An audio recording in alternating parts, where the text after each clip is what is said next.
अस्सलाम वालेकुम, कैसे हैं आप सब। तो आज हम स्टार्ट करने जा रहे हैं एक्सरसाइज 8A का क्वेश्चन नंबर 2। तो मेरे पास ये बुक 1 है जिसको हम D1 भी बोलते हैं और उसका ये अपडेटेड 7th एडिशन यानी न्यू एडिशन मेरे पास मौजूद है। तो इस न्यू एडिशन का ये चैप्टर नंबर 8 चल रहा है। मैंने इस चैप्टर के नेम से एक सेपरेट प्लेलिस्ट बना दी हुई है, उसका लिंक भी नीचे डिस्क्रिप्शन में दे दिया है ताकि आपको इस चैप्टर से रिलेटेड तमाम सोल्यूशंस एक ही जगह पर आसानी से इसी प्लेलिस्ट में मिल सकें। इसके अलावा आपको डिस्क्रिप्शन में मेरे सोशल अकाउंट्स के लिंक यानी मेरी फेसबुक प्रोफाइल और मेरी इंस्टाग्राम प्रोफाइल का लिंक भी मिल जाएगा। आप इन्हीं अकाउंट्स के थ्रू अपने क्वेश्चंस को, सजेशंस को मुझ तक भी पहुंचा सकते हैं। तो आइए स्टार्ट कर लेते हैं क्वेश्चन नंबर 2 को। मैंने क्वेश्चन नंबर 2 की स्टेटमेंट को और इसके दोनों पार्ट्स को नीचे मेंशन कर लिए। हम वहीं से इसको रीड करेंगे, समझेंगे और स्टेप बाय स्टेप इसके दोनों पार्ट्स को इसी वीडियो में सॉल्व करेंगे। तो आइए स्टार्ट कर लेते हैं। तो अब आपको सामने स्क्रीन पर क्वेश्चन नंबर 2 की स्टेटमेंट भी लिखी हुई नजर आ रही है। नीचे एक रेक्टेंगल भी रेफरेंस के तौर पे बना हुआ नजर आ रहा है। सबसे पहले हम क्वेश्चन नंबर 2 की स्टेटमेंट को रीड कर लेते हैं और फिर स्टेप बाय स्टेप इसके दोनों पार्ट्स को सॉल्व करते हैं। तो क्वेश्चन नंबर 2 की स्टेटमेंट में लिखा हुआ है the area of a rectangle is 259 centimetre square and its length is 18.5 centimetre. तो आपको एक रेक्टेंगल का एरिया प्रोवाइड किया गया है, एक रेक्टेंगल का एरिया बताया गया है जो कि है 259 सेंटीमीटर स्क्वायर और इसी सेम रेक्टेंगल की आपको लेंथ भी प्रोवाइड कर दी गई है जो कि है 18.5 सेंटीमीटर। यानी आपको क्वेश्चन के स्टार्ट में ही एक रेक्टेंगल से रिलेटेड दो डिफरेंट इंफॉर्मेशंस प्रोवाइड की गई हैं। पहला तो आपको रेक्टेंगल का एरिया बताया गया और दूसरी बात में आपको रेक्टेंगल की लेंथ भी बताई गई है।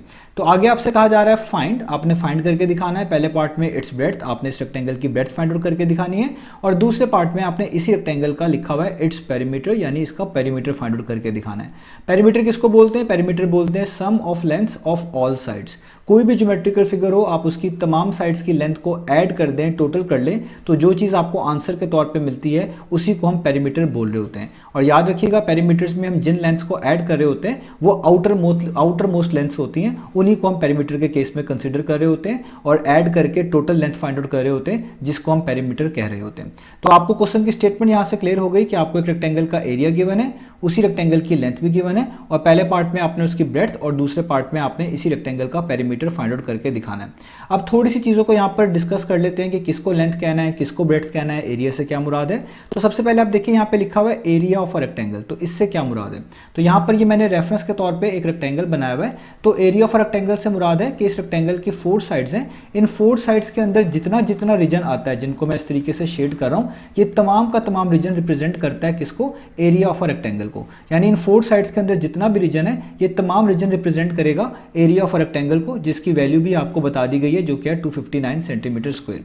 इसके अलावा इसकी 4 साइड्स हैं, तो जो लॉन्गेस्ट साइड है उसी को हम लेंथ बोलेंगे। तो लेट से मैं इसको लेंथ बोलूंगा और इसको लोअर केस लेटर एल से रिप्रेजेंट करूंगा। तो लेंथ की वैल्यू में गिवन है 18.5 सेंटीमीटर, तो वही यहाँ पर मैं लिख रहा हूँ। और आपको रेक्टेंगल की प्रॉपर्टीज पता है कि ये जो आपके पास लेंथ होती है जिसको मैंने यहाँ पे लिखा है 18.5 सेंटीमीटर, इसी साइड की जो पैरेलल साइड होती है उसकी भी डिमेंशन सेम होती है। वो एक तो ये दोनों साइड्स पैरेलल होती हैं और इनकी डिमेंशंस भी सेम होती है। यानी अगर ये लेंथ 18.5 सेंटीमीटर है तो इसके पैरेलल ये वाली साइड भी क्या होगी?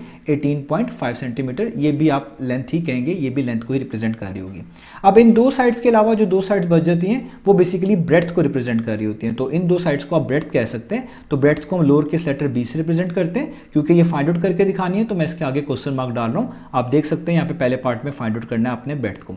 तो इसकी जो पैरेलल साइड होती है वो ये वाली होती है और जाहिर बात है ये दोनों पैरेलल होती हैं और इक्वल होती हैं। तो अगर आप एक दफ़ा ब्रेड्थ यहाँ पर निकाल लेंगे तो जो वैल्यू उसकी होगी वही वैल्यू यहाँ पर इस वाली साइड की भी होगी। तो यहाँ तक आपको अब क्वेश्चन की स्टेटमेंट कंप्लीटली समझ आ गई। जो इसमें चीज़ें यूज़ हुई हैं उनको भी मैंने एक्सप्लेन कर दिया। तो अब हम स्टार्ट करते हैं इसके सोल्यूशन को और इसके पहले पार्ट को करते हैं। तो हम सोल्यूशन स्टार्ट करने लगे हैं। तो सोल्यूशन में हम क्या करेंगे, क्योंकि हम सबसे पहले पहला पार्ट करने जा रहे हैं, तो सबसे पहला आपका काम ये है कि आपको जो डाटा गिवन डाटा के तौर पे क्वेश्चन की स्टेटमेंट में बताया गया था आप उसी को लिखेंगे। आपको क्या बताया गया? आपको एरिया ऑफ रेक्टेंगल बताया गया, तो आप सबसे पहले यहाँ पे area of a rectangle he mention करेंगे। तो मैं यहाँ पे लिखने लगा हूँ कि हमारे पास गिवन है क्या चीज़?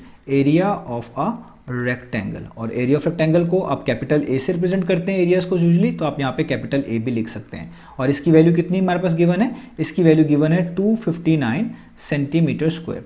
इसके बाद देखिए आपको लेंथ ऑफ अ रेक्टेंगल भी जो है प्रोवाइड की गई है, तो इसलिए आप यहाँ पे मेंशन करेंगे गिवन डाटा के तौर पे length of a rectangle.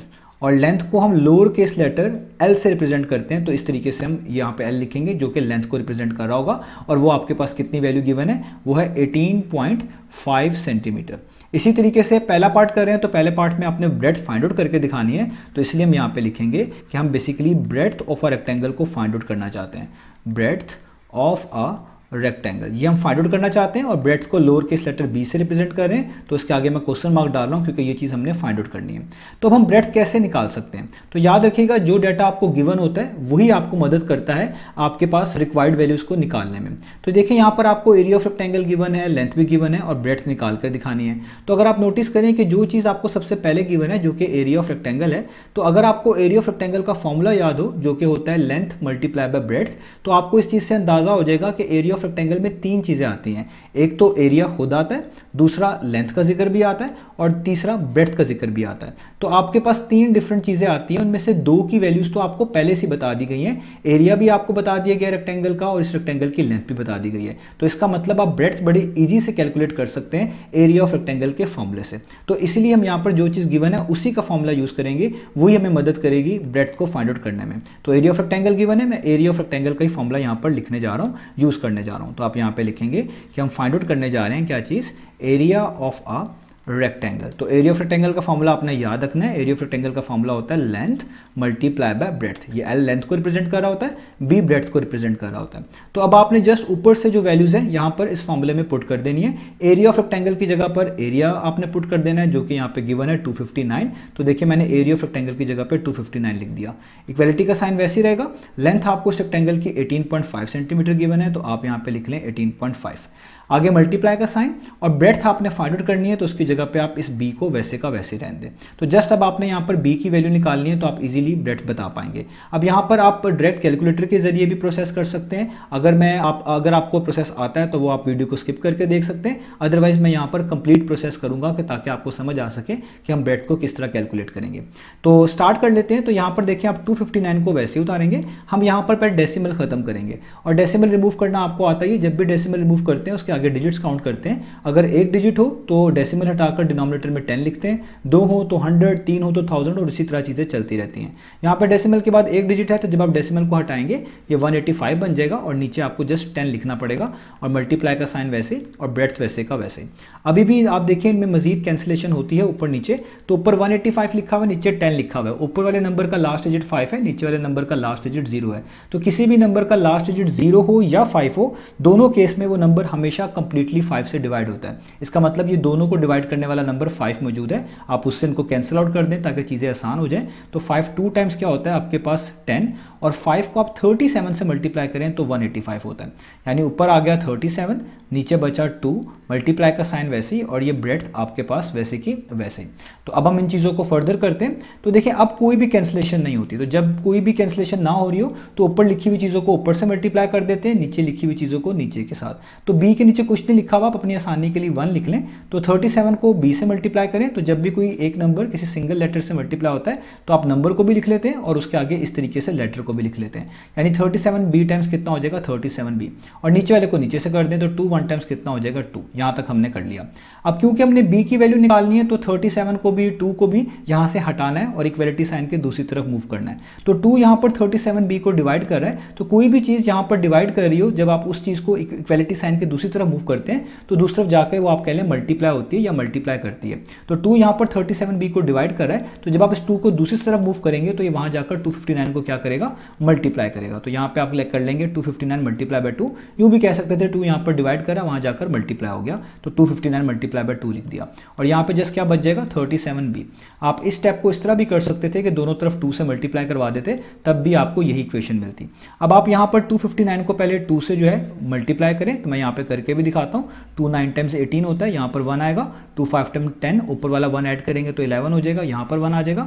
2 2 times 4 और ऊपर वाला 1 ऐड करेंगे तो आ जाएगा 5। तो यहाँ पे आ गया 518, यहाँ पे बचा 37 और यहाँ पे बचा b। अब देखिए b की वैल्यू निकालनी है तो उसके साथ जो 37 मल्टीप्लाई हो रहा है इसको हटाना पड़ेगा। जब भी आपके लेटर या वेरिएबल के साथ कोई नंबर मल्टीप्लाई हो रहा हो उसको हटाना हो तो दो तरीके होते हैं। एक तो ये होता है कि जो नंबर लिखा होता है उसी से दोनों तरफ डिवाइड कर दें, इस तरह भी होता है। और दूसरा तरीका ये होता है कि आप देखें यहाँ पे 37 मल्टीप्लाई हो रहा है b से, जो चीज़ यहाँ पर मल्टीप्लाई हो रही हो वो इक्वलिटी साइन के जब दूसरी तरफ मूव करते हैं तो वहाँ जाकर वो डिवाइड करती है, यानी डिनोमिनेटर में लिखी जाती है। तो 37 यहाँ पर b के साथ मल्टीप्लाई हो रहा है, जब आप इसको इक्वलिटी साइन के दूसरी तरफ भेजेंगे तो ये 5 518 को जाकर डिवाइड करेगा, यानी उसके डिनोमिनेटर में नीचे इस तरह लिखा जाएगा और यहाँ पे कुछ भी नहीं बचेगा, यहाँ पे जस्ट बच जाएगा b यानी ब्रेड्थ। अब आपने जस्ट 518 को जो है 37 से डिवाइड करना है, मैं वो भी यहाँ पर आपको करके दिखाता हूँ। तो पहले मैं इन दो डिजिट्स को कंसिडर कर रहा हूँ 51 को, तो 37 को 2 से करूँगा तो बड़ा नंबर आ जाएगा, तो इसलिए मैं 1 से यहाँ पे कर रहा हूँ ताकि 37 1 टाइम्स कितना हो जाए 37। अब आपको चीज़ें पता है, अब आपने 51 में से 37 को माइनस करना है, तो मैं यहाँ पे अगर 51 में से 37 को माइनस करूँ तो मेरे पास आ जाएगा 14।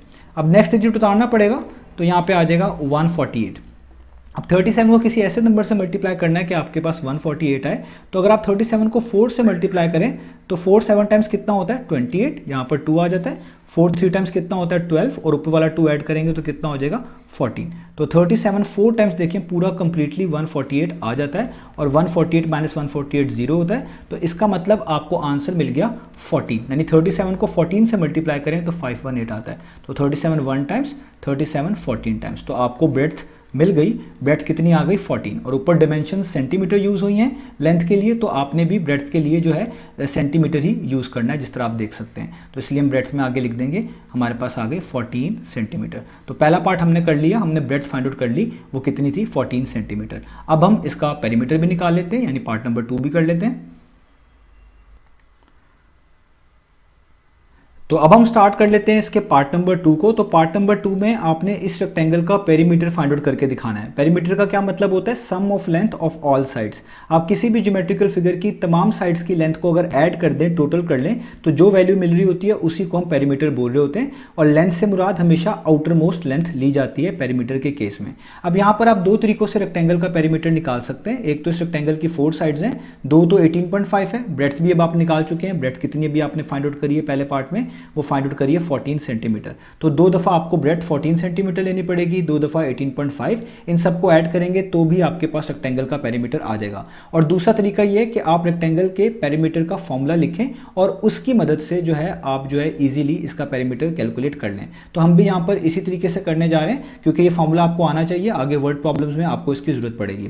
तो हम यहाँ पर perimeter for rectangle find out करने जा रहे हैं, तो इसलिए मैं यहाँ पे लिखूंगा पेरीमीटर ऑफ अ रेक्टेंगल। हम पेरीमीटर ऑफ रेक्टेंगल जो है फाइंड आउट करने जा रहे हैं। उसका फॉर्मूला क्या होता है, 2 टाइम्स लेंथ प्लस ब्रेड्थ, यानी लेंथ प्लस ब्रेड्थ को पहले ऐड करें, जो आंसर है उसको 2 से मल्टीप्लाई करें, तो आपको हमेशा क्या मिलता है पेरीमीटर ऑफ अ रेक्टेंगल। और पेरीमीटर ऑफ रेक्टेंगल को हम इस तरह कैपिटल P से भी रिप्रेजेंट कर सकते हैं।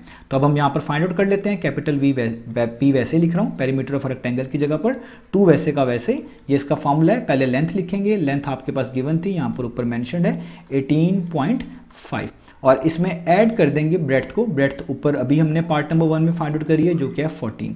तो सबसे पहले आप क्या करेंगे, 18.5 में 14 को ऐड करवाएंगे, क्योंकि जो राउंड ब्रैकेट्स के अंदर लिखा होती है चीज़, पहले हम उसको सॉल्व करते हैं। तो आप यहाँ पे लिखेंगे 18.5 और 14 इस तरह लिखा जाएगा। अगर किसी नंबर पे कहीं पे भी आपको डेसिमल लिखा हुआ नजर ना आ रहा हो, तो वो नंबर का डेसिमल बिल्कुल लास्ट में होता है, और ऐड करते वक्त डेसिमल के नीचे डेसिमल होना ज़रूरी है इस तरीके से। और यहाँ पर जो स्पेस एम्प्टी है, इसकी जगह पर आप खुद से 0 लिख सकते हैं। तो अब आप जैसे इनको ऐड कर दें तो 5 + 0 5 होता है। 8 में आपने 4 ऐड करना है तो आपके पास 12 आएगा, 2 यहाँ पर, 1 ऊपर आ जाएगा। ये ऊपर वाला 1 और नीचे वाले दोनों 1 जब ऐड होंगे तो ये हो जाएंगे 3, 1 + 1 2, 2 + 1 3, और पॉइंट वैसे का वैसे ही आता है एडिशन के केस में। तो आपने यहाँ तक सॉल्व कर लिया कि पेरीमीटर हो गया 2 टाइम्स ऑफ 32.5। यहाँ तक हमने चीज़ों को जो है आप कह लें मैनेज कर लिया। अब जस्ट आप देखें 2 यहाँ पर मल्टीप्लाई हो रहा है 32.5 के साथ, तो आप जस्ट आप 2 को 32.5 के साथ क्या कर दें, मल्टीप्लाई कर दें। और मल्टीप्लाई करना भी बड़ा आसान है, मैं यहाँ पे कर देता हूँ। 32.5 को आप यहाँ पर मल्टीप्लाई करें 2 के साथ इस तरीके से। तो 2 5 टाइम्स होता है 10, यहाँ पर 1 आ जाएगा। 2 2 टाइम्स होता है 4, 4 में ऊपर वाला 1 ऐड करेंगे तो हो जाएगा 5, और 2 3 टाइम्स कितना होता है 6, तो यहाँ पे आ जाएगा 65। अब डेसिमल लगाना होता है तो मल्टीप्लिकेशन केस में आपने काउंट करना होता है कि जो ऊपर लिखा हुआ नंबर उसमें डेसिमल के बाद कितने डिजिट है। इधर डेसिमल के बाद 1 डिजिट है, यहाँ पे 1 लिख लेते हैं, और नीचे वाले नंबर में डेसिमल मौजूद ही नहीं है, तो इसका मतलब आपने ये देखना ही नहीं है कि डेसिमल के आगे कितने डिजिट्स हैं, इसकी जगह पे हम 0 ही लिखेंगे। किसी नंबर में डेसिमल मौजूद ही ना हो तो उसके आगे डिजिट ज़ाहिर बात है देखने की जरूरत नहीं होती, उसकी जगह पे 0 लिख देते हैं। तो जब आप इनको ऐड करेंगे ना तो 1 + 0 कितना बनता है 1। तो ये जो नंबर मिल रहा होता है आपने इस लिहाज से देखना होता है कि आपने डेसिमल ऐसी जगह लगाना है कि उसके बाद जस्ट एक डिजिट आए। तो यहाँ पे सबसे बेहतर जो है डेसिमल यहाँ पे लगाना पड़ेगा ताकि इसके आगे जस्ट एक डिजिट 0 आए। इससे पहले नहीं लगा सकते, अगर इससे पहले लगा देते तो 2 डिजिट्स आ जाते जो कि टेक्निकली गलत होता। तो इस तरह मल्टीप्लिकेशन में हम डेसिमल को प्लेस कर रहे हैं। तो आपके पास पेरीमीटर का आंसर आ गया 65.0। अब जो आपके पास लेंथ की डायमेंशन होती है वही पेरीमीटर की होती है। तो लेंथ और ब्रेड्थ दोनों सेंटीमीटर्स में थे तो पेरीमीटर्स भी सेंटीमीटर में लिखा जाएगा। तो आप इसको 65.0 सेंटीमीटर भी लिख सकते हैं या आप इसको ऐसे भी लिख सकते हैं कि खाली आप इसको 65 सेंटीमीटर लिख लें, क्योंकि डेसिमल के बाद इस तरह 0 आ रहा हो तो हम इसको कभी कभार नहीं लिखते, रिप्रेजेंट नहीं करते 65.0 का, और 65 का मीनिंग अप्रॉक्सीमेटली एक जैसा ही लेते हैं। तो इसलिए आप 65.0 सेंटीमीटर लिख लें या जस्ट पेरीमीटर का आंसर 65 सेंटीमीटर लिख लें, दोनों की मीनिंग सेम है, इसमें कंफ्यूज मत होइएगा, दोनों का मतलब एक ही है। तो 65 सेंटीमीटर हमारे पास इसका आंसर आ गया, यही हमने फाइंड आउट करके दिखाना था। तो उम्मीद है आपको ये दोनों पार्ट समझ आए होंगे। इंशाल्लाह नेक्स्ट वीडियो में मिलेंगे बाकी सॉल्यूशंस के साथ।